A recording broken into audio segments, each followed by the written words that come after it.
Tu estás bem? Estamos rezando por você, viu? Alegria ter você com a gente. Eu quero pedir também, né? Se você lembra de mais alguém que ainda não entrou, manda mensagem para a pessoa entrar, né? Para participar, pegar todo o momento. Esse encontro também vai ser gravado, depois nós vamos disponibilizar no grupo. Mas é importante nós estarmos todos juntos, vivendo esse momento. Antes ainda de começar a oração, eu quero já lembrar, pedir a todos que deixem os seus áudios desligados, tá? Quem não estiver com o áudio desligado, fora o Elvis, a gente vai desligar. Só para a gente poder escutar bem, né? Poder escutar bem o áudio. E também, nós vamos ter momentos para bate-papo, para pergunta, para comentários, como a gente faz no final. E se o Elvis também entender que dá para, durante os momentos, o pessoal comentar, né? Fazer pergunta também, fica à vontade para conduzir como quiser, irmão. Então, nós vamos começar com a nossa oração. Em nome do Pai, do Filho e do Espírito Santo. Amém. Vamos clamar agora a graça do Espírito Santo sobre nós, para que o Espírito Santo de Deus possa nos dar toda a atenção, todo o entendimento, toda a disponibilidade interior, para que nós possamos acolher tudo aquilo que Deus vai nos falar a partir da formação de hoje. Toda a obra que o Senhor quer realizar nas nossas vidas, que tudo aquilo que está no coração de Deus possa se cumprir nesta noite, a partir também desse estudo, que esse estudo venha edificar, transformar, também restaurar a nossa vida de fé, a nossa vida interior. Clamamos a graça do Espírito Santo. Vinde, Espírito Santo, e enchei os corações dos vossos fiéis, e acendei neles o fogo do vosso amor. Enviai o vosso Espírito, e tudo será criado, e renovareis a face da terra. Oremos.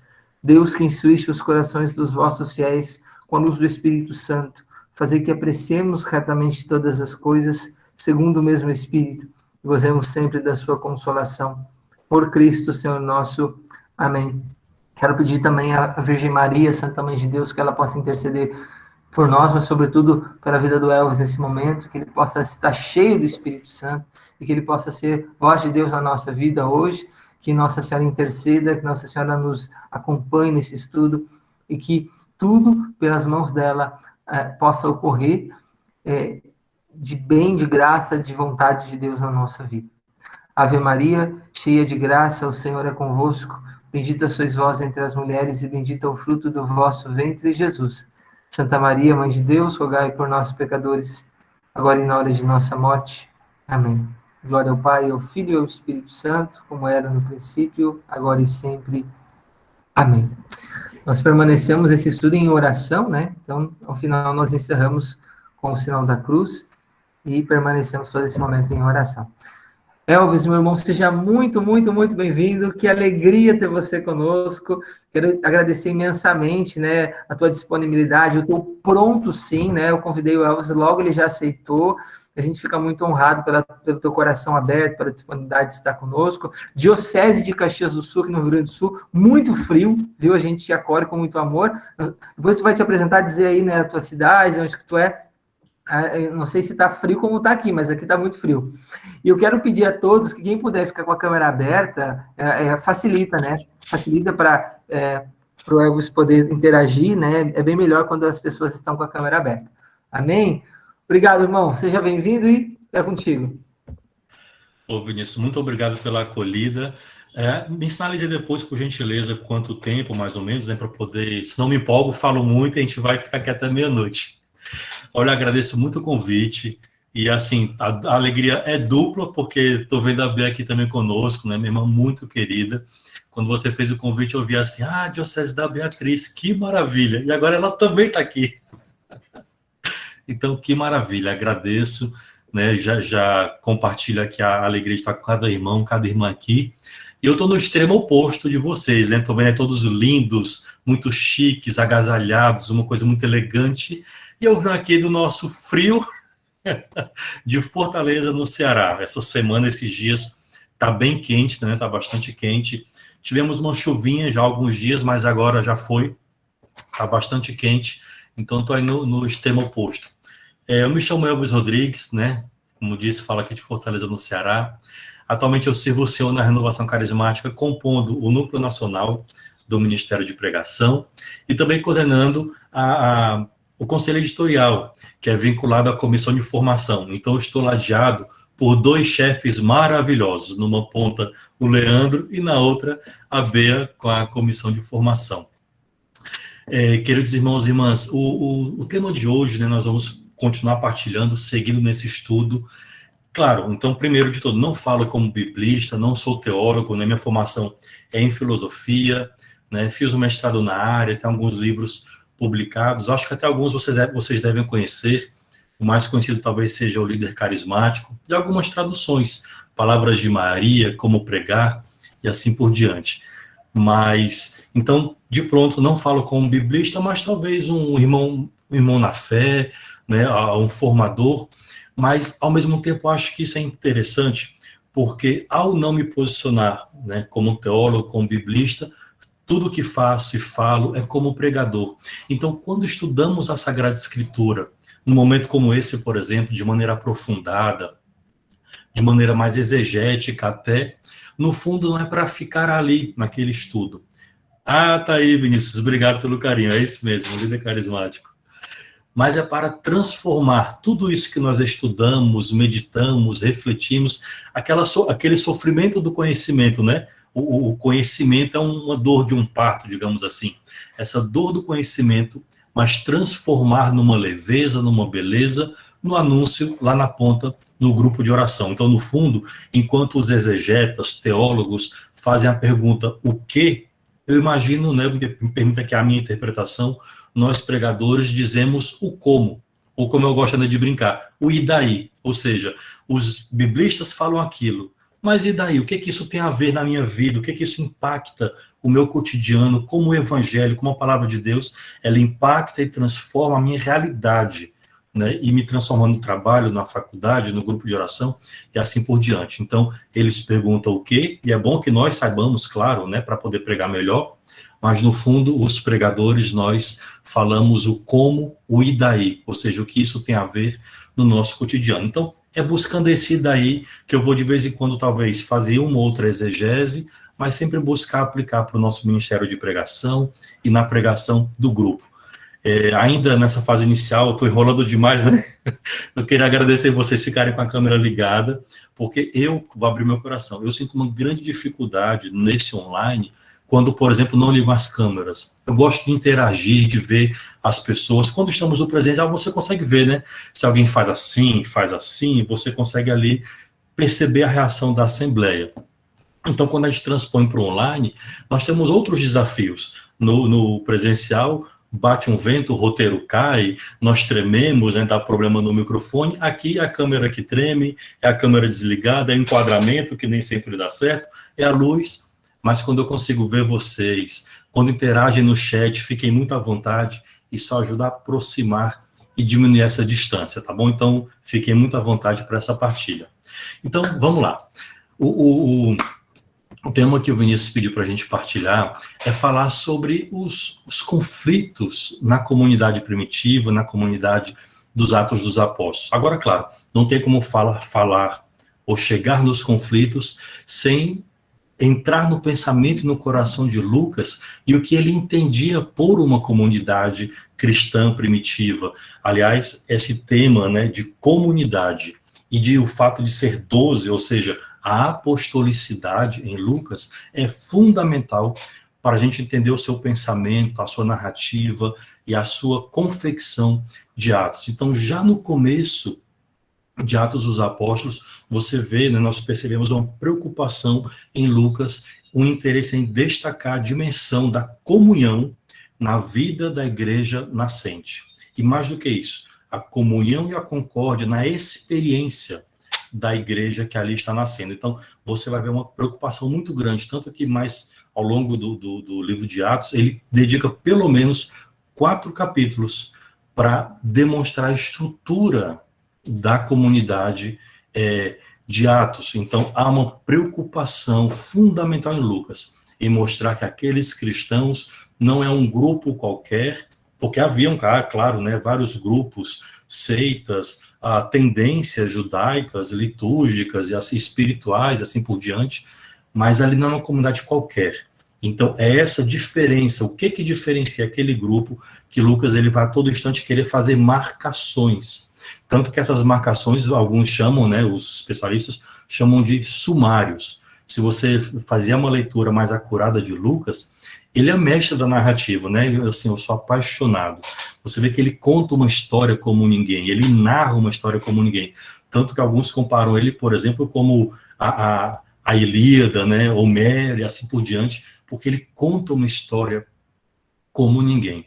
Mas de quando em quando ele parece parar aquele pensamento e fazer um apanhado, um resumo do quanto a comunidade cresceu, de como ela está indo. Essa prestação de contas chamam de sumários, né? A igreja que vai crescendo, 3.000, 5.000 e assim por diante. Multidão, a palavra crescia. Então, o fato de mostrar comunidade e uma comunidade que cresce é uma preocupação fundamental em Lucas. Então, estou repisando isso para ficar muito claro, tentando entrar de alguma forma no pensamento dele. Eu separei aqui 3 passagens, né, só para embasar isso que eu estou dizendo, por exemplo, Atos 1,15, Atos 2,44 e 2,47, ele vai dizer, né, um daqueles dias, levantou-se Pedro no meio de seus irmãos, na assembleia reunida. Ele sempre faz esse destaque da reunião. Todos fiéis, viviam unidos e tinham tudo em comum. Terceira passagem, e o Senhor a cada dia lhes ajuntava outros que estavam no caminho da salvação. Se a gente conseguir tempo, eu queria muito fazer uma reflexão sobre a teologia do caminho de Lucas, isso é fundamental, tanto que vai iluminar a palavra sínodo, né?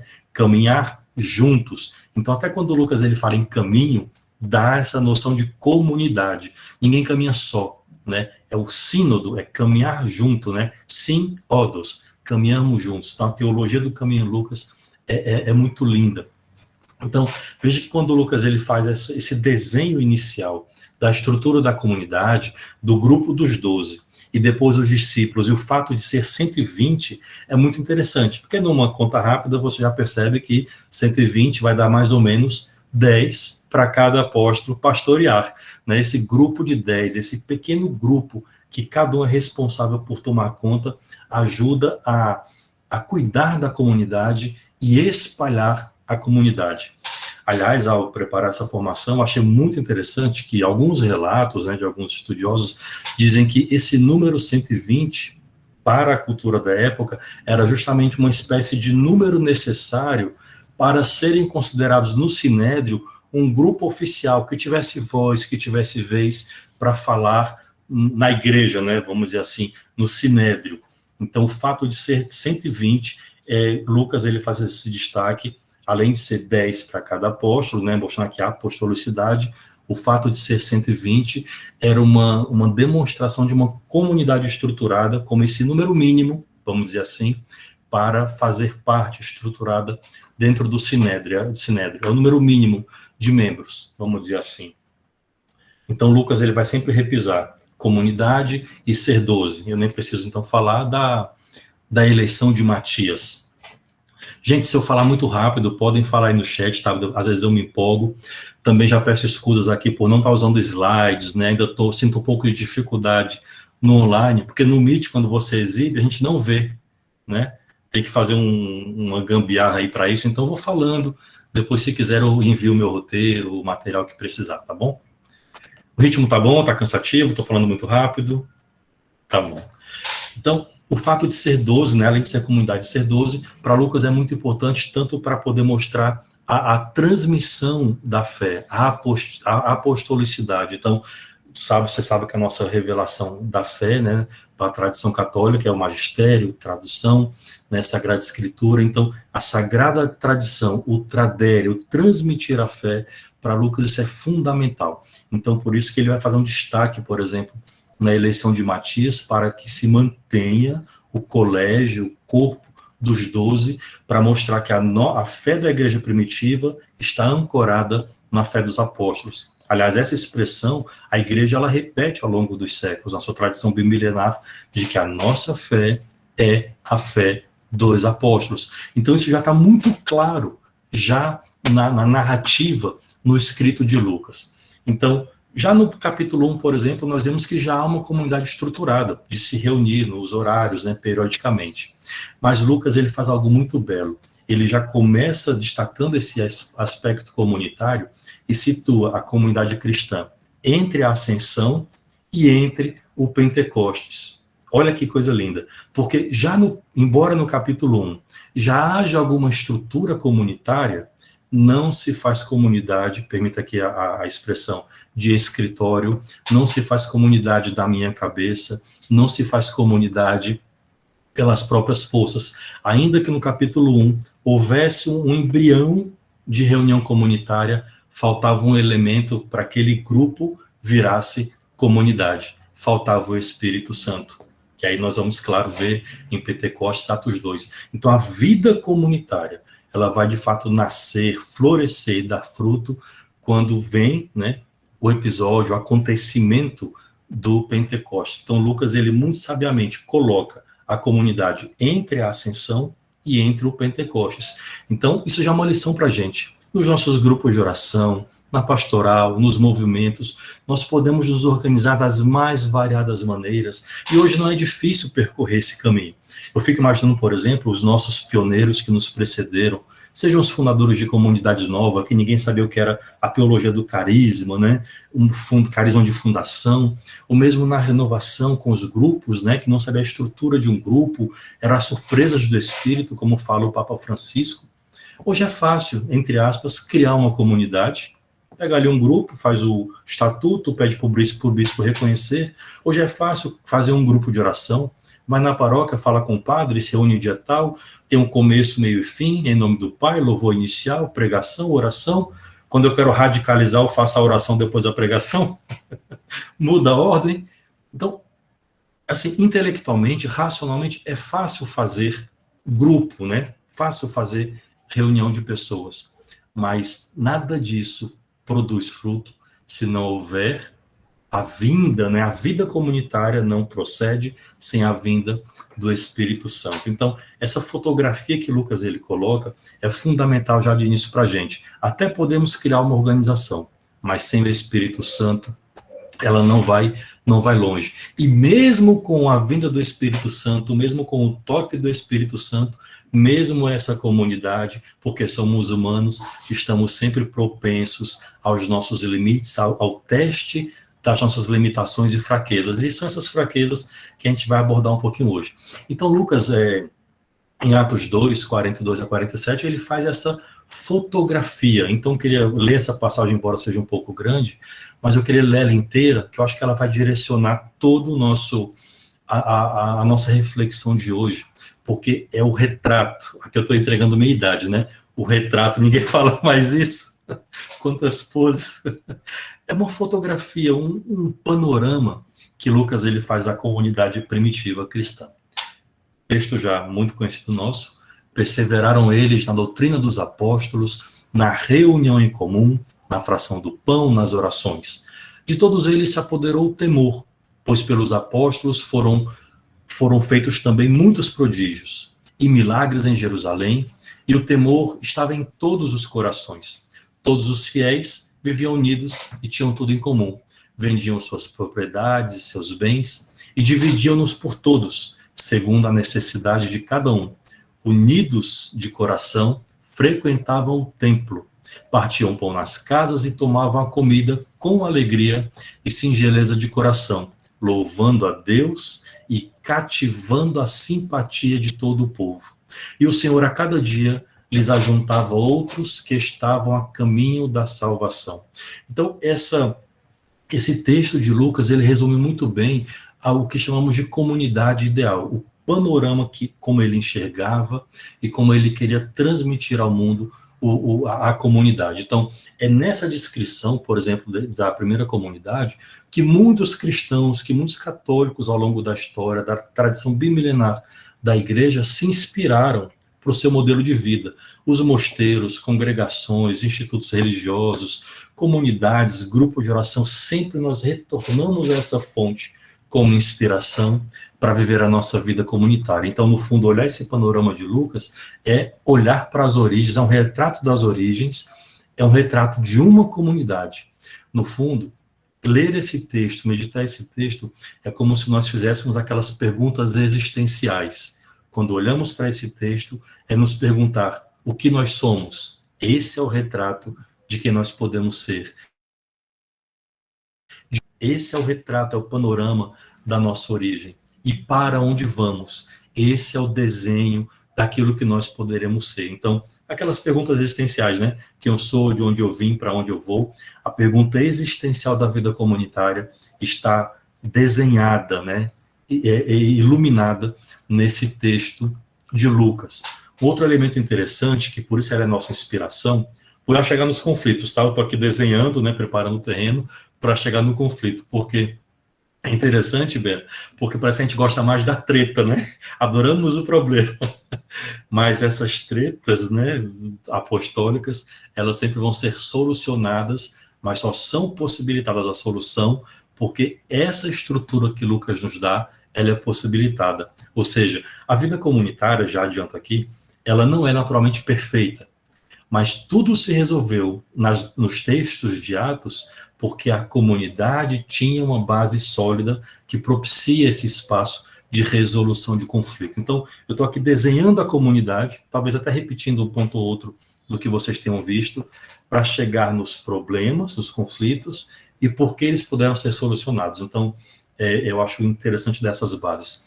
Se nós observarmos bem a leitura, nós vamos perceber que Lucas, ele opta muito sabiamente, né? Ele tem uma intenção em cada linha, né? Não que outros textos da Escritura não estejam ali à toa, nada disso. Mas Lucas, ele tem um tom, vamos dizer assim, diferente. Ele, nessa narrativa, ele coloca o que nós chamamos aqui no texto de pretérito imperfeito do indicativo. Olha que maravilha. Aula de português. O que é isso? Resumidamente, é uma ação que ocorreu no passado, mas não necessariamente ela parou de acontecer agora. Né? Não é algo de museu. Frei Raniero Cantalamessa tem essa expressão muito linda. A igreja não é um museu que você olha fatos que aconteceram no passado e lá ficaram. Não. Aquilo que Lucas narra do passado não parou, não morreu ali. Ela segue e pode continuar seguindo a acontecer hoje. Então, quando nós vemos Lucas dizer, perseveravam na doutrina, não quer dizer que acabou ali. Nós hoje somos chamados a repercutir essa perseverança na doutrina. Se apoderou o temor, também em nós deve se apoderar o temor. Vendiam suas propriedades, dividiam com todos, também nós somos chamados a viver isso. Então, olhar para esse panorama da comunidade primitiva não é admirar um relato de museu do passado, finalizado e acabado, mas é olhar algo que também ecoa e pode seguir acontecendo ainda nos dias de hoje. Bom, o fato é que mesmo com todo esse crescimento da comunidade, né, eu falei dos relatos lucanos, né, são mais ou menos uns 10 sumários que Lucas ele faz ao longo de Atos, e o interessante é que ele vai numa crescente. Parece que a cada vez que a comunidade estruturada, unida e cheia do Espírito, ela é necessariamente evangelizadora. Então, ele vai para a narrativa e diz, aumentaram 3.000 pessoas. Avança mais um tempo, 5.000 pessoas. Parece que aquela progressão, ele não consegue mais contar, né? Ele vai dizendo 3.000, 5.000, dali a pouco a evangelização cresce tanto que ele já para de contar e vai dizer, somou-se a multidão, multiplicou-se a multidão, multidão de multidão. Então eu não consigo mais contar. No fundo é disso que se trata. É como se, em termos matemáticos, né, para quem gosta de matemática, fosse um tipo de projeção. 2, 4, 6, 8, até aqui dá para contar. Só que o espírito opera tanto e vira uma projeção exponencial. 2, 4, 8, 16, 32, 64, até que não conseguimos mais. A obra do espírito desencadeia esse aumento. Então é natural que com esse crescimento da comunidade e a estrutura que aquela comunidade vai tendo, é natural que pensamentos diferentes comecem a acontecer. E aí aqui eu começo a chegar no conflito, né? Nas tretas apostólicas. Então é natural que com essa crescente da comunidade, até porque chegaram, né, os helenistas, as tensões, vamos ver aqui alguns desses pontos, pessoas de outras culturas, vindo de outros lugares. Há quem diga, inclusive, que no evento, né, no acontecimento de Pentecostes, aquelas pessoas que lá estavam, vindo de todas as partes, vindo de todos os lugares, ficaram tão impactados que nem voltaram mais para os seus lugares. Ficaram naquela comunidade nascente. Por isso a necessidade de dividir cada vez mais os bens e partilhar aquilo que tinha. Porque eles foram impactados pelo Espírito e não quiseram mais voltar. Lá ficaram. O que eu tenho que fazer agora? E lá ficaram convivendo com aquela comunidade, mas sem suas casas, emprego, fonte de renda e assim por diante. Então aquela comunidade nasce nesse contexto. O que a Igreja belamente nos ensina hoje de a unidade na diversidade. Então é natural que essa comunidade que cresce comece também a ter algumas tensões, conflitos, infelizmente, invejas, tropeços. Isso é da natureza humana. Eu gosto de brincar assim, isso é humano, embora não seja carismático, mas é humano. Então, todos nós podemos cair nesses tropeços, mas, inclusive, também na vida da igreja. Veja, eu não digo a igreja, né? A igreja ela é santa, mas na vida da igreja, nós que compomos, né, os seres humanos falhos e fracos dentro da igreja, podem cair nessa. Tanto que, se você tomar os evangelhos, já lá, os apóstolos discutiam por quem seria o maior, quem tomaria o melhor assento, né, à sua direita, quem teria o primeiro lugar, e assim por diante. Então, alguns dos conflitos, eu separei aqui alguns poucos, só para a gente iluminar a estrutura do conflito, como ele é resolvido, o que acontece após a resolução e o que possibilita essa resolução. Eu acho que isso está mais ou menos estruturado nas narrativas, a narrativa lucana, né?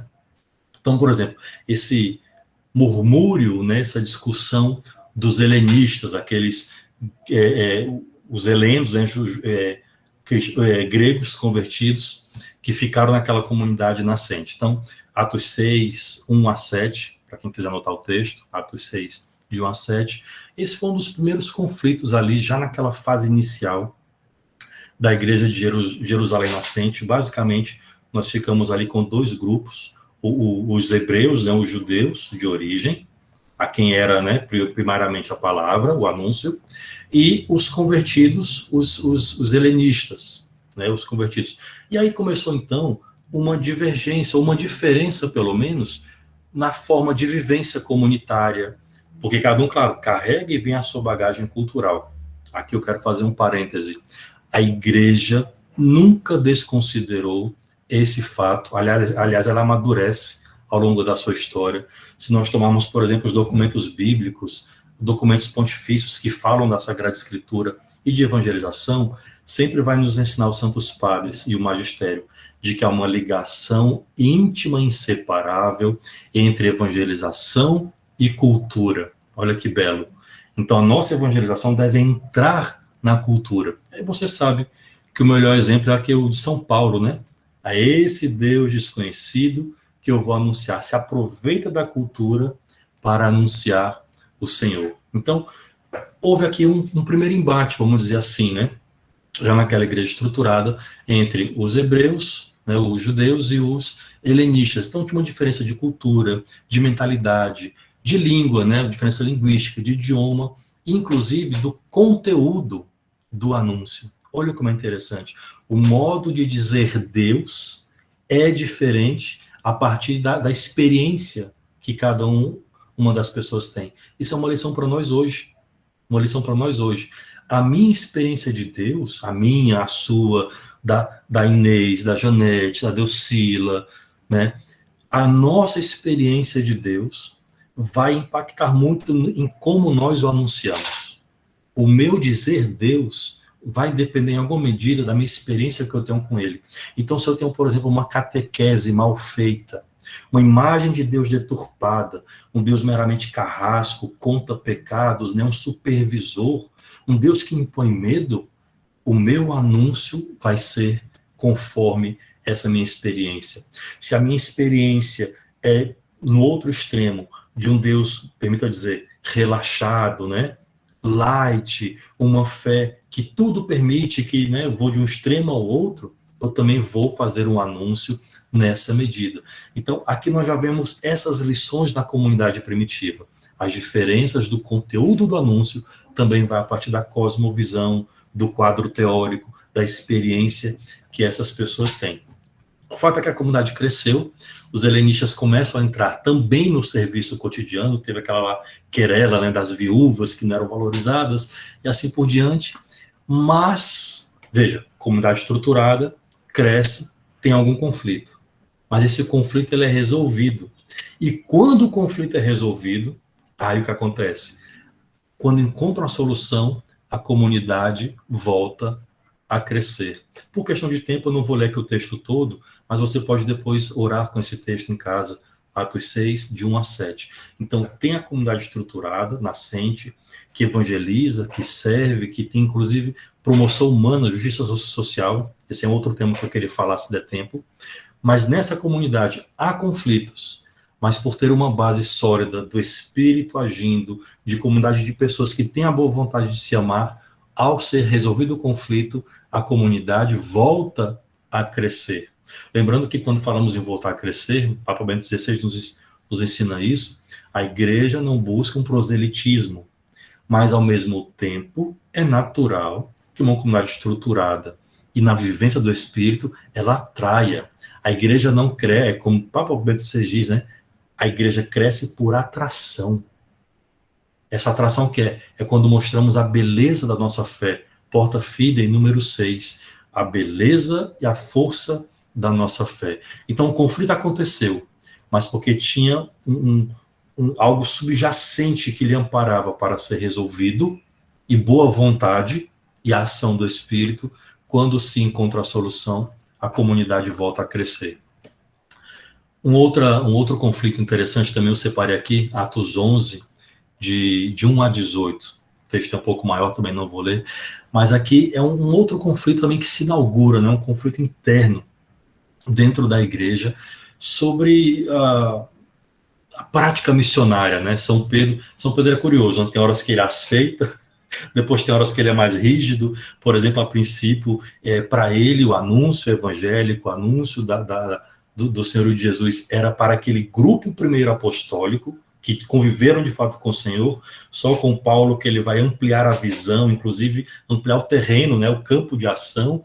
Então, Pedro é aquele que se deixa de fato moldar e aprender pelo Senhor. Ora, ele é rígido e não aceita aquilo, ora, ele se abre e vai... A gente se vê muito em Pedro, né? O ímpeto, depois baixa a cabeça, se deixa moldar, depois é duro de novo, e assim vai. Então, é uma lição, uma atrás da outra, para a gente. Por isso que é muito lindo quando nós, pregadores, oramos com a palavra de Deus e não temos o direito, uma vez que somos feitos pregadores, de aproximar da Sagrada Escritura de maneira infantil.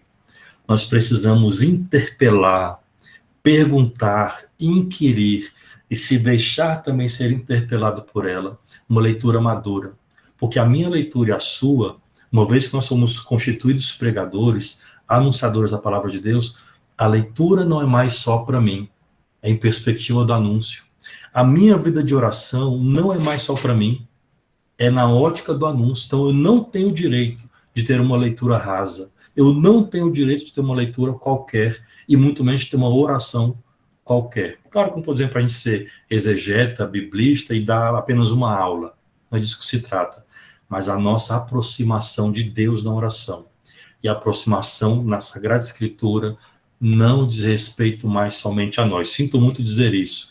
Perdemos esse direito, porque tem uma série de pessoas que esperam do nosso conhecimento, da nossa experiência, para ouvir alguma coisa. Aqui no Ceará falamos assim, algo que preste dos nossos lábios, tá? Permita falar nesse tom bem...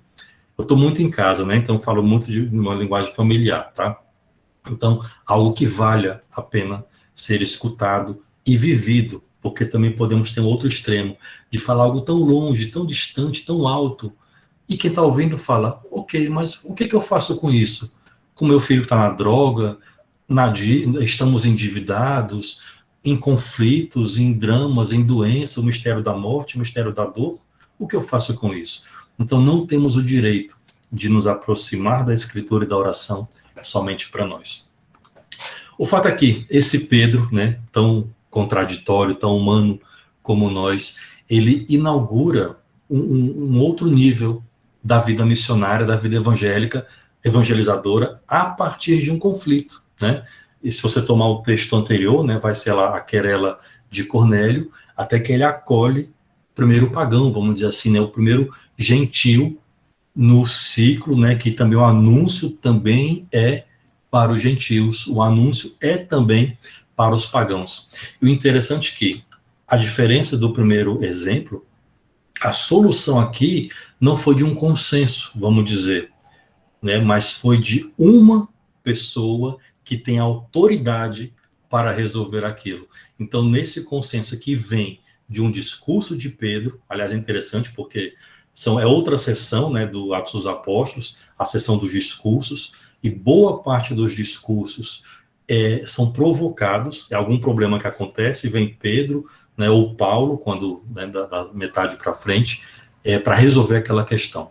Então, nós temos também um conflito, também um dissenso, mas isso é resolvido a partir de uma palavra de quem tem autoridade. Então, esse texto, no fundo, revela o primado de Pedro, que tem as chaves do reino, o poder de ligar e de desligar. Então, resolvido o problema com o discurso de Pedro.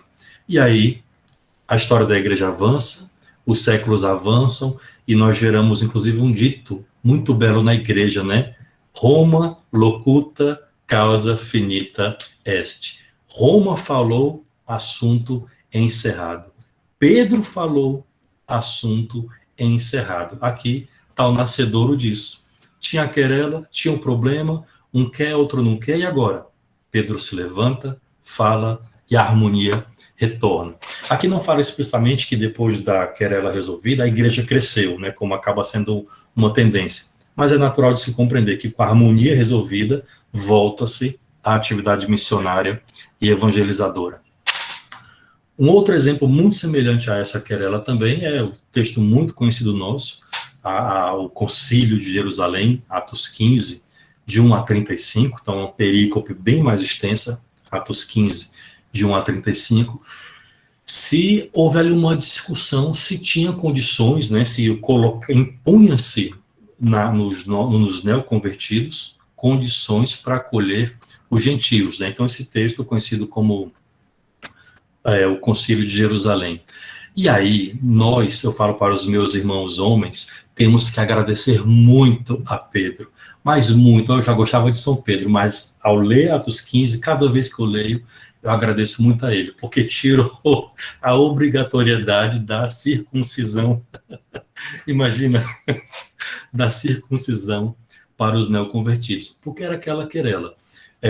Para me fazer cristão, eu primeiro me circundo, né, sou circuncidado, e daí então me fazer cristão. E aí Pedro, então, mais uma vez, ele faz o seu discurso, narra o sonho que ele tem e que a graça, o anúncio também chega a esses povos gentios. Então, mais uma vez, uma querela é resolvida com o primado de Pedro, com o seu discurso. Mas aqui eu quero fazer um destaque, né? Por que eu trouxe dois exemplos que se resolve de um mesmo modo, né, com Pedro falando? Porque aqui tem uma coisa interessante. Você sabe que vem, né, Paulo e Barnabé da experiência de Antioquia, aliás, foi lá que foi gerado toda essa tensão, essa discussão, mas tinha nessa comunidade que gerou esse debate, fariseus, entre aspas, convertidos, mas alguns gostam de falar que eram mais infiltrados, que jogavam, ateavam fogo à discussão. Meus irmãos e minhas irmãs, aqui em Fortaleza não tem, aí em Caxias do Sul não tem. Mas quando a Beatriz e eu vamos pregar na Patagônia, Groenlândia, pregar em Marte, em Júpiter, né? Quando vamos pregar em Saturno, tem tanta gente que adora ver o circo pegar fogo, né? Entre nós não tem. Então, já tinha essa experiência lá nesse episódio, né, do Concílio de Jerusalém. Os fariseus ali filtrados querendo atear mais fogo, fazendo a confusão naquela discussão. Então, sempre tem, né? Sempre tem essa realidade.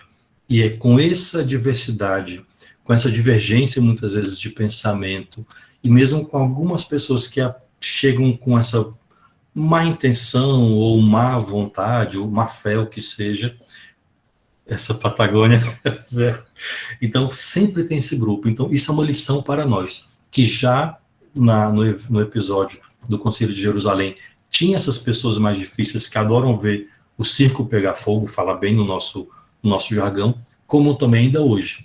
Então, é preciso estar atento aos frutos, atento à primazia da vida comunitária, ou seja, o bem da igreja pelo bem da unidade, não dar vazão a essas vozes destoantes que querem causar mais dissenso e ferir a unidade. E, claro, sempre buscar a voz da unidade, que é a voz da igreja, na pessoa do Santo Padre, na pessoa de Pedro e dos seus representantes. Então, isso é uma lição para nós hoje. E aí eu faço essa ponte entre o que lemos em Atos e o que experimentamos hoje. Essas vozes de dissenso acontecem. Quantas vezes reunimos em conselho de pastoral? Nossa Senhora, né? Sempre tem aquele que joga a bomba e sai correndo. Então, quem vamos ouvir para chegar ao consenso? Ouvir a voz da igreja, ouvir o Espírito e muitas vezes engolir alguns sapos pelo bem da unidade. Claro que isso não quer dizer se anular, né? Não quer dizer se excluir do processo ou não dizer a verdade. Às vezes, em nome da verdade, nós acabamos faltando com a caridade. Isso é uma lição de Santa Teresa d'Ávila, né?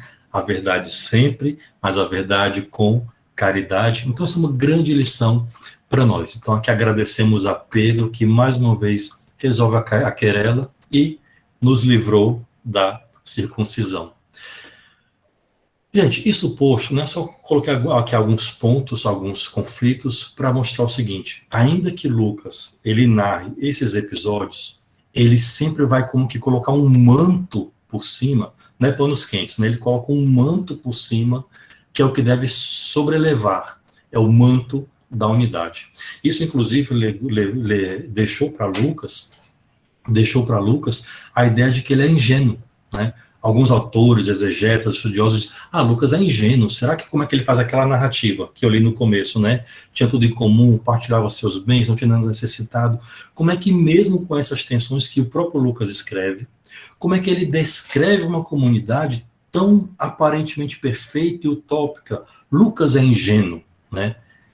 E aí, talvez uma resposta mais bela, a Bea conhece muito bem, eu encontrei num amigo em comum, que é o Ronaldo. Uma vez eu ouvi ele dando uma pregação que eu achei lindo. Ele diz, Lucas não é ingênuo. Por que ele narra esse episódio de tamanha unidade, mesmo com os conflitos? Aí ele retoma o episódio da transfiguração no Evangelho. Você deve se lembrar muito bem que a certa altura fica, né, Jesus, e o final do texto, né, sai Elias, sai Moisés, os apóstolos olhando para o Senhor, termina o texto dizendo, e não viram mais ninguém, senão Jesus no meio deles. E a resposta, né, talvez venha por aí. Eu gosto muito dessa solução encontrada, né, gosto muito dessa solução, porque as tensões internas nós passamos. Gente que talvez não nos demos bem, ou que não lutamos ainda para amar, para gostar. A própria Santa Teresinha do Menino Jesus passava por isso, né? E quanto menos ela sentia que não gostava, mais ela procurava amar. Tanto que as irmãs chegaram a não ver defeito nela. Tem um episódio engraçado, que uma irmã que pegava muito no pé de Santa Teresinha, uma vez colocaram ela na parede. Por que você não gosta dela? Me diga um defeito de Teresinha. E como ela não via defeito, ela falou, ela é muito loura. Eu estou assim, botando bem para o nosso tom coloquial, né? No texto, claro, é muito mais linda a narrativa, né? Mas ela queria ver algum defeito. Então, claro que vai haver tensões em nosso meio.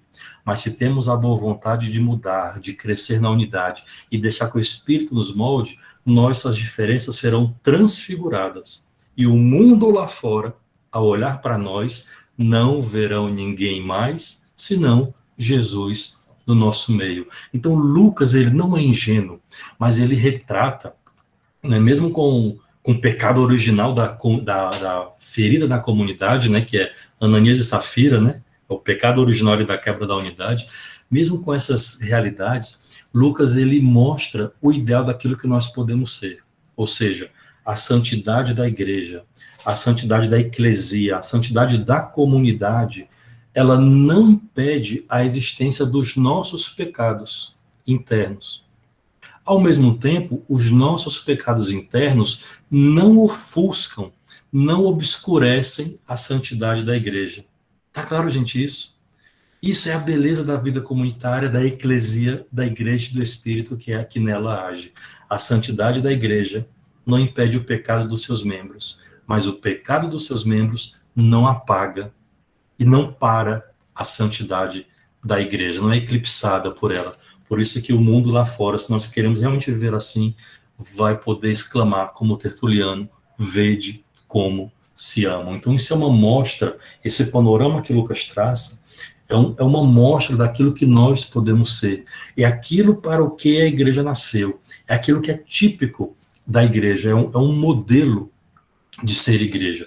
E outra coisa muito interessante, se você tomar esses textos de Atos, sempre tem situações novas, gente de grupo diferente que chega, ir para lugares diferentes, né?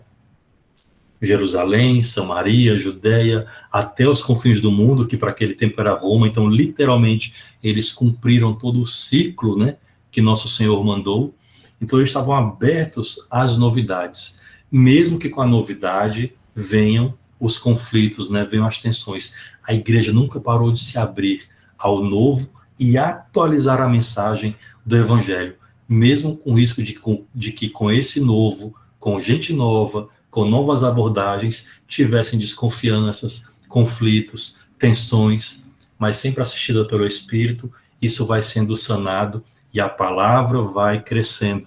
Isso é uma expressão do próprio Atos dos Apóstolos. Para dizer que a igreja aumentou em número, Lucas diz, a palavra cresce, e isso é uma beleza. A igreja não cresce pelo número, o número cresce porque a palavra cresce. Então a igreja ela nunca temeu de enfrentar novidades, ela nunca temeu de enfrentar desconhecido pelo bem da evangelização. Então, quantos padres, mesmo agora, né, nesse ano de pandemia, que mal tinham Instagram, mal sabem mexer no celular, se desdobraram para aprender a tecnologia, para transmitir a missa ao vivo para a gente, o som era ruim, né? Não tinha microfone de lapela, e batia no tripé, o celular caía, juntava de novo, um corinha ia lá, ajudava, mas a igreja nunca parou, nunca deixou de se abrir ao novo, para atualizar a mensagem para o hoje, da homem e da mulher, do hoje de Deus. Então, o fato é que a igreja ela enfrenta, isso é uma lição para a gente, enfrentar a dificuldade, dissimular o problema, ignorar o problema, sempre foi a solução mais danosa e um grande risco para a comunhão. A igreja, desde cedo, sabendo disso, ela nunca colocou uma pedra, mas ela enfrentou o problema. E talvez na igreja, o maior meio de enfrentar o problema foram os concílios, mas nós podemos também enfrentá-los em escalas menores. Mas essa é a lição. Ignorar, né, dissuadir, fingir que não existe, nunca foi caminho para voltar à unidade. O que eu quero dizer com isso? Nosso grupo de oração, nossa pastoral, a vida comunitária, o ministério, tem pessoas difíceis? Tem. E se você achar que não tem, talvez seja você a pessoa difícil. Tem. Não é ignorando esses problemas, os riscos da quebra de unidade que vamos resolver. Não fala não. Claro, quando for a hora de falar, quando for o momento, do jeito certo, como canta Padre Zezinho, né? Palavra certa, do jeito certo, para a pessoa certa. Mas nunca foi ignorando o problema e o conflito que a igreja avançou. Ao contrário, é enfrentando de maneira madura, no espírito, que a comunhão eclesial ela era construída. Ou seja, a unidade em Lucas é uma construção. Sabe aquela frase, né? Desculpe a obra, desculpe o transtorno da obra, eu estou em construção? É mais ou menos isso. Lucas, ao passo que ele tem uma profunda preocupação com a unidade para não ser quebrada, ele também reconhece que não é ignorando o conflito que a igreja vai avançar. Ao contrário, é preciso encarar, ainda que doa, para construir a comunhão eclesial. Então a igreja, ela tem uma natureza comunitária. Mais do que isso, ela tem uma natureza comunitária missionária. Eu sei que está bem pertinho, Vinícius, mas talvez eu ia ser daqui bem pouquinho para fechar o raciocínio, tá bom, gente? Vocês estão cansados? Posso continuar um pouquinho mais? Bem pouquinho, tá? Não vou exagerar. Então, esse é o eixo da vida comunitária. Então, o que podemos extrair de Lucas como eixo da vida comunitária? Primeiro, ser perseverante. O primeiro conflito eu saio. Eu não gostei da Bea, hoje ela fez uma pregação que para mim foi indireta. Não, ser perseverante, fiéis ao ensinamento dos apóstolos. Eu estou extraindo do próprio texto, né? Vocês percebem. Ter tudo em comum. Esse é um outro eixo da vida comunitária. O que é ter tudo em comum? Ora, para viver esse nível de fraternidade, né, de amor ao próximo, a própria primeira comunidade recebeu o Espírito Santo 2 vezes. Então, constantemente pedimos o Espírito, porque essa vida comunitária, a unidade, a vida comum, que é a liga do aspecto missionário, inclusive, para a gente.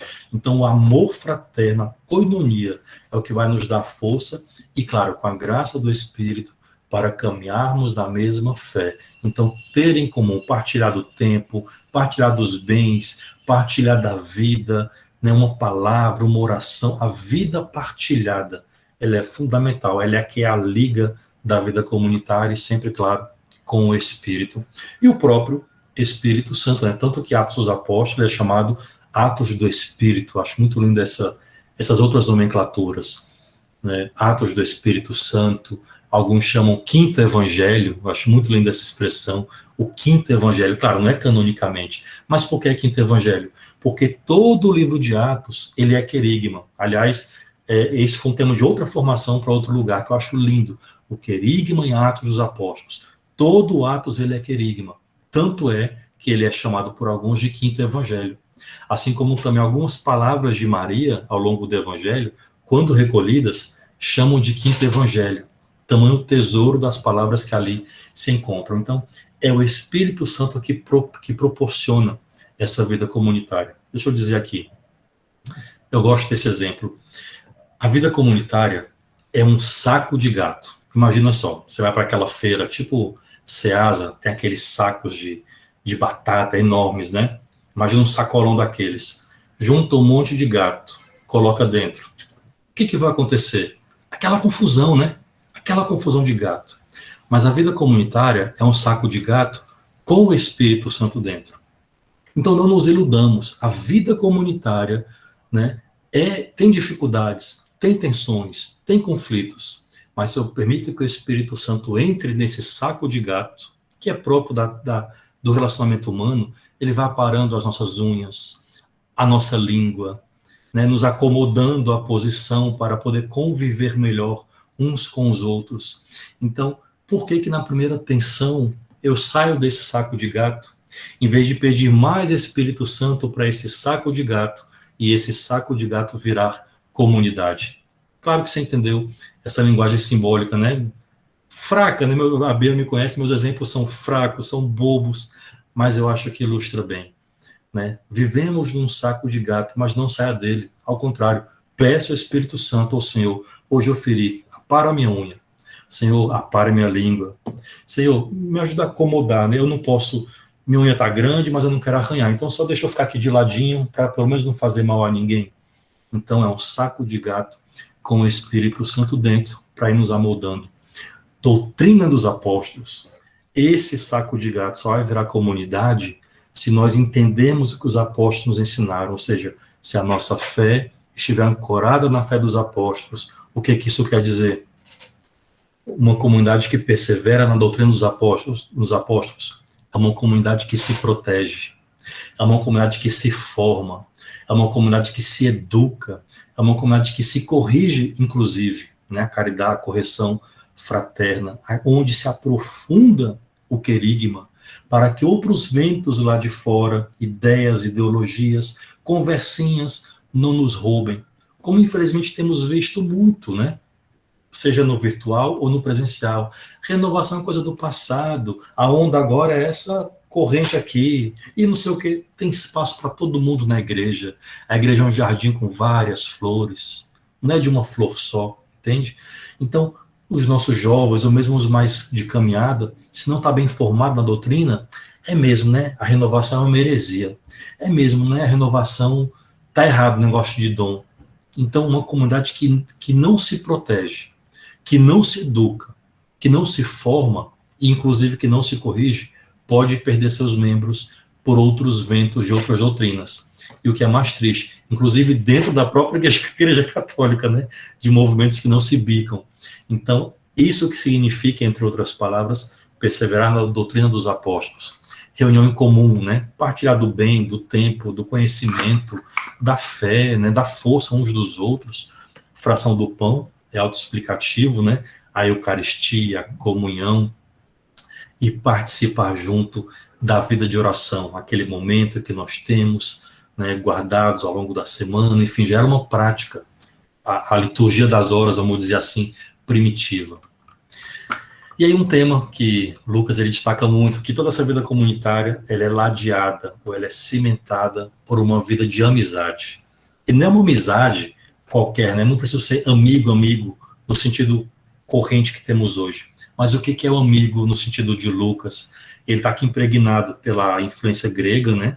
O Platão escreveu sobre amizade, Ulisses, Aristóteles escreveu sobre amizade, no Ética Nicômacos, mas o amigo não é só um outro eu e nem é uma alma em comum. Inclusive, Atos 32, 4:32 fala isso, né? Ter uma só alma. Mas mais do que esse gostar um do outro, ou ver no outro um outro eu, Lucas ele eleva o nível à amizade a qual ele nos exige como cristãos. Ou seja, de todos os grupos religiosos que viviam uma certa fraternidade, amizade, Lucas ele nos coloca um outro patamar. Mais do que dividir a amizade e o gostar ou o bem-querer, nós partilhamos a mesma fé. É isso que nos torna amigos em Cristo. Sabe aquela música? Amigos pela fé? Então você pode não ser o mais amoroso, né? O sentimento mais favorável para aquela pessoa, mas somos amigos pela fé, porque é isso que nos une. Eu lembro de uma vez que eu estava fazendo um trabalho aqui na cidade, então estava no carro e saí 2 caras numa moto, de uma farmácia, ou era lotérica, rápido, da calçada, foi para a rua. Então foi bem na hora que eu passei na rua, bateram na minha lateral. E eu estava, graças a Deus, com a minha oração em dia, né? Bateu, arranhou a porta, aquele negócio todo. Eu saio do carro e volto. Eles não são meus inimigos. Eles não são meus inimigos. Eles são os meus irmãos. Gente, olha, tem que rezar muito, tem que estar com a oração em dia para poder dizer isso, porque o prejuízo foi grande. Ou seja, me fizeram mal. Por justiça tem que pagar. Mas por cima disso, é isso que o Lucas nos convida. Por cima disso, eu vejo, eles são os meus irmãos. É alguém com quem eu partilho, em alguma medida, a vida de fé. No grupo de oração temos muito isso. Eu posso não me dar muito bem, mas aquela pessoa é alguém com quem partilho a mesma fé. Então, essa divisão de alma, essa partilhar a fé a que nós somos chamados. Então, uma construção constante, que nós temos que ter cuidado com os riscos da quebra da unidade, que Lucas se preocupa muito. Nós temos que ter cuidado em zelar pelo outro, inclusive na justiça social. Deus ele é causa primeira da criação, mas nós somos causa segunda da providência divina. Olha que frase. Deus é a causa primeira, a providência divina, mas nós somos causa segunda da providência. Ou seja, de muito pouco, vamos dizer, valeria essa vida comunitária, essa boa vontade de deixar moldar pelo Espírito, se a nossa vivência fraterna não se traduzisse em evangelização, em sair de si em vida missionária e com isso também em justiça social, ou numa palavra mais do nosso cotidiano, em promoção humana. Então, nós, com todo esse arcabouço de vida comunitária, eu e você agora não temos como escapar. Somos causa segunda da providência para que não haja entre nós nenhum necessitado. Gente, isso parece um desafio muito grande, né? Humanamente, claro que é. Aí eu encerro. Por isso que Lucas, ele não tarda, ao longo dos seus 28 capítulos, ele não tarda em falar do Espírito Santo. Lucas, ele tem pressa em falar do Espírito Santo já no Pentecostes, porque é somente com o Espírito que tudo isso é possível. Então, que nós também tenhamos pressa de pedir e viver o Espírito Santo para poder viver essa realidade comunitária. Por nós, não dá. Mas como o Espírito é o primeiro a ter pressa, ele nos ajuda também a ter pressa de viver com ele. Amém. Extrapolei um pouquinho? Louvado seja nosso Senhor Jesus Cristo. Para sempre seja louvado. Ó. Que bênção, irmão. Que maravilha. Olha, que alegria te ouvir. Assim, nosso coração fica cheio, né? A cada palavra que você ia falando, a gente ia ficando ali com o coração realmente muito cheio, muito agradecido também. Eu quero comentar, antes de abrir para os demais, né? Que eu creio que talvez alguém queira falar alguma coisa, né? Também, assim, com o coração expectante. Dois movimentos que eu ia sentindo e ia percebendo quando o Elvis ia falando, né? Primeiro, né, o que eu acho que o estudo tem feito isso em nós, né? Nos transferir para a cena dos atos, Uhum. né? E então o Elvis ia falando que aquela comunidade ia crescendo, crescendo, né? De modo que Lucas, de uma projeção assim, progressão aritmética, né? Exponencial, né? De modo que não dava mais para contar. E interessante que a palavra que era o agente causador desse crescimento, o anúncio da palavra, né? Tanto é que Jesus pede que o pedido de Jesus era o anúncio, né? O querigma. E o quanto que esse crescimento, que de alguma forma, né? O nosso movimento traz isso muito presente nas nossas vidas, tem aqui muitas lideranças, muita gente, muita caminhada, e que viu realidades assim, que começaram pequenas, em grupos, em comunidades, e crescendo, crescendo, crescendo, e naturalmente, devido às culturas, às várias pessoas, os conflitos vieram também, né? E aí o segundo movimento é a gente nos perceber nessa realidade de Atos, no nosso hoje, né? Isso é muito incrível, porque a gente começa a perceber que esses conflitos que nós vivemos hoje, né, ou o pessoal lá da Patagônia, né, dos outros lugares, eles sempre aconteceram. Eles sempre aconteceram, né? E a igreja sempre soube lidar, sempre soube acolher, nunca ficou assim, ausente de enfrentar esses conflitos, né? Isso é muito bonito quando o Elvis fala disso. E também, mas uma coisa que me tocou muito é quando o Elvis diz assim, então, né? O que nós devemos fazer, né? O que fica de lição para nós, né? O ser perseverante, primeira coisa, né? Conflito a gente sempre vai ter, não adianta. Quantas vezes a gente cai na tentação de dizer, não, eu vou sair, para mim já deu, para mim essa comunidade não dá certo, mas o ser perseverante, né? E aí, uma coisa que eu ia pensando, né, que os conflitos, ele também é meio de santificação, sobretudo meio de santificação. É meio que Deus trabalha em nós, né? Então, se está acontecendo conflito, é porque Deus tem que fazer algo em nós, né? E como é legal isso, bonito isso, porque é uma forma de a gente se aperfeiçoar. Mas, sobretudo, perseverando na doutrina. Alves falou disso, perseverar na doutrina, que aí não tem erro. Né? Tantas coisas, mas quando a gente volta para a doutrina dos apóstolos, a gente tem segurança. É ali que nós devemos estar, e no Espírito. E no Espírito, né? Nós temos o privilégio de sermos carismáticos, de termos essa experiência, essa proximidade do Espírito Santo. Eu pensava nisso, né? Poxa, no Espírito a gente se sustenta, a gente permanece, a gente persevera, a gente cresce, a gente olha diferente, né? Então, dentre tantas coisas que o Elvis falou, né? Eu anotei várias coisas, mas só trazendo algumas coisas que foram bem legais e que queria só partilhar, que me tocou muito. Quem mais aí que quer perguntar, compartilhar? Eu vi que tem mais gente que quer falar também.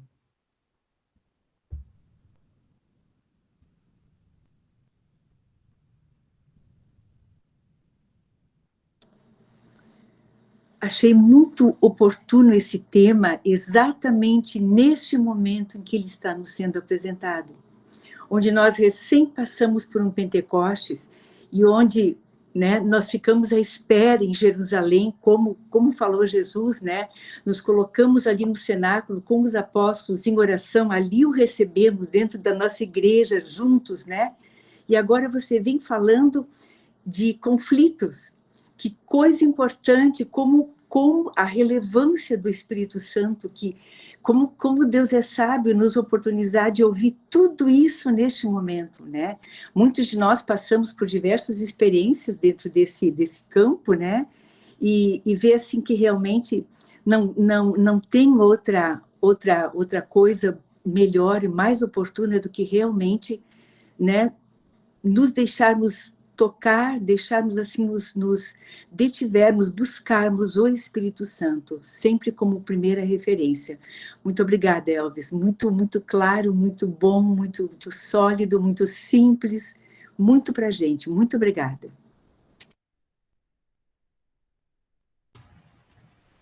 Minha chefe, está aprovado?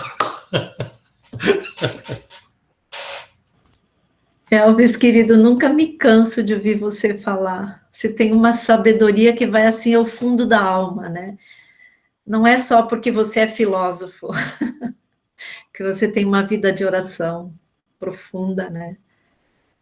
Louvado seja Deus. Elvis, você falou que se desse tempo ia falar mais um pouquinho sobre a justiça social, e que você disse, acho que já deu para entender bem, assim, contemplou bastante. Mas teria mais alguma coisa que você gostaria de dizer sobre esse assunto na comunidade nascente?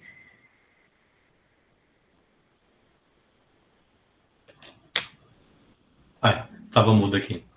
Sim, porque é fundamental de que quando essa experiência de Deus nos leva ao aspecto missionário. Tem um pregador que uma vez ele disse uma frase que me marcou muito. Dizia assim: aquele que experimenta Deus, ele carrega em si, inevitavelmente, dois amores. Um profundo amor a Deus e um profundo amor aos homens. Então, seria, no mínimo, incompleto, né? Para não dizer que não teria sentido, enfim, né? É incompleto se nós apenas vivermos uma experiência comunitária, mas se ela for endógena. Essa experiência comunitária deve nos abrir. O Papa Francisco fala muito isso, da igreja em saída. Então, uma experiência autêntica do Espírito e uma comunidade que possibilita, e aí vai muito dos líderes, dos pastores, da abertura de coração, que possibilita esse terreno fértil de viver o amor em si. Um grupo de oração como escola de amor. Adoro essa expressão. Um grupo de oração como escola de amor também se abre a um caráter pelo menos duplo. Um caráter missionário, porque um grupo de oração tem que ser evangelizador, senão ele vira um clube, permita aqui a expressão, né? Senão vira um clube, eu não me abro aos novos. Quantas vezes, por exemplo, e eu já experimentei isso, lá no passado, chegava gente nova, bem-vindo, que acolhida. O grupo cresce, se estrutura, fica quase que aqueles mesmos, e depois a pergunta é outra. Quem é esse aí? Né? Então, parece que vai mudando e virando como que um clube, mas ao contrário. E aí eu me pergunto, em que ponto erramos a mão? Eu digo aqui, né, comigo, não. Em que ponto erramos a mão desse aspecto de vida comunitária, de amor de Deus, e que me abria para o outro, a ficar endógeno, fechado, quase como que um clube. Então, uma experiência comunitária no Espírito me abre a missionariedade, e com essa missionariedade, a promoção social, a justiça social, ou a promoção humana, seja dos meus próprios irmãos e irmãs do grupo de oração, mas também me abrindo. Por isso que essa expressão eu acho ela muito válida, de que nós somos, portanto, causa segunda da providência divina. Eu vou dar um exemplo, Bia, você conhece bem, da Minuto de Deus, né? Como é possível esse ideal que Lucas nos coloca de ser vivido? Porque quando a gente coloca um ideal como esse, a gente pensa, isso é muito grande, não é para mim, eu não vou conseguir chegar lá. Mas quando temos uma inspiração e começamos com um passo, as coisas, Deus ele trata de fazer crescer. Um exemplo aqui muito rápido, muito rápido. Nos anos 50 para 60, um padre chamado Rafael Garcia Herreros começou um programa de 1 minuto no rádio no fim da noite, lá em Bogotá, na Colômbia. O programa se chamou então por isso Minuto de Deus, Minuto de Deus. E o padre queria evangelizar. Esse padre Rafael foi quem levou a renovação carismática para a Colômbia e de lá para a América Latina. A renovação ela nasce em fevereiro e no mesmo ano, em outubro, chega em Bogotá, né? Como as irmãs do Texas, aliás, Texas parece que tem uma coisa lá, assim, pelo menos no início, do Texas, foram para a Colômbia, oraram pelo padre Rafael e espalhou pela Colômbia. Então, nesse programa, ele ia toda noite fazer uma palavra de 1 minuto. Só que depois, um dia, ao descer da rádio, tinha uma senhora pedindo dinheiro para comprar comida. Ele pegou o cachê que ele tinha e deu para ela. Na outra noite, vinha outra pessoa e ele dava. Na outra noite, uma pessoa pediu o dinheiro para comprar uma janela que tinha quebrado. E aí, em vez de dar o dinheiro, ele começou, além de evangelizar, pedir material de construção. Olha como são as coisas. E aí a audiência começou a crescer e no outro dia a pessoa levava, davam janela, porta, até que muita gente começou a aparecer pedindo, ele viu que ali tinha algo que tinha que ser feito, então ele foi na prefeitura, né, resumindo aqui a história, e o prefeito, sem dar muita bola, deu um lixão, um terreno baldio para Itaí, toma aí esse terreno, mas era um verdadeiro lixão. Ele juntou uma série de pessoas, terraplanou, fechou do trabalho, conseguiu material de construção pedindo no programa de rádio de 1 minuto, e várias famílias se juntaram e construíram uma casa. Essa família foi morar. Os que foram beneficiados era a mão de obra para construir outra casa com material de obra de construção doado. E assim ia. Hoje é um grande bairro em Bogotá chamado Minuto de Deus. Só que ele pensou, mas esse pessoal vai ter filho, então criou uma creche. Essas crianças vão crescer, criou uma escola. Mas vão fazer faculdade, criou uma faculdade, que é a Faculdade Minuto de Deus. Hoje ela tem cerca de 160 mil alunos, entre presencial, né, até então, e EAD. Inclusive o plano pedagógico foi a base para fazer a faculdade de Canção Nova. Mas essas pessoas saem da faculdade e vão trabalhar. Ele criou uma instituição que possibilita uma agência de empregos. E aí uma série de coisas, hospital, centro odontológico, e tudo isso a parte da experiência carismática, né? O bairro é muito lindo lá, as ruas, em que os padres moram lá dentro, a cada quadra tem 1 ou 2 padres que moram com os 5 seminaristas, chama de casa de formação, Rua Belém, Jerusalém, né, Judéia e assim por diante. Então, a partir de 1 minuto na rádio, ele conseguiu criar literalmente uma utopia, um bairro inteiramente carismático, ou fruto do batismo no Espírito Santo, em que a luta cotidiana é por evangelizar e não haver ali nenhum necessitado. Em 2017, aqui em Fortaleza, a gente recebeu um evento muito grande de educação. Eu estava na organização e também fiz o mestre de cerimônias, né? E traduzi alguns palestrantes que vieram, dentre eles um colombiano, que já foi secretário de educação do país, não, é ministro, né, da educação do país. E aí, no intervalo, conversando com ele, eu perguntei, você conhece a obra Minuto de Deus? Ele, sim, conheço. Se você tirar hoje a obra Minuto de Deus da Colômbia, o Estado vai sentir a diferença, porque ele chega e faz coisa que o Estado não consegue chegar e fazer. Isso começou lá atrás com 1 minuto, né? Mas a experiência de Deus gerou uma vida comunitária e gerou uma mudança de realidade. E aí todo dia eu me faço essa pergunta de alguma forma, né?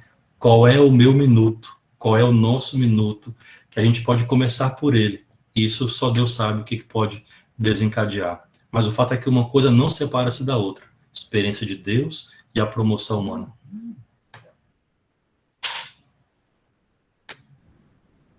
Muito bom, edificante. Muito maravilhoso ouvir um testemunho, uma história como essa, né? Eu não conhecia, até estava pesquisando agora já sobre esse Minuto de Deus, sobre essa obra maravilhosa, né? Aqui na internet. Alguém mais, irmãos, quer compartilhar alguma coisa, fazer alguma pergunta?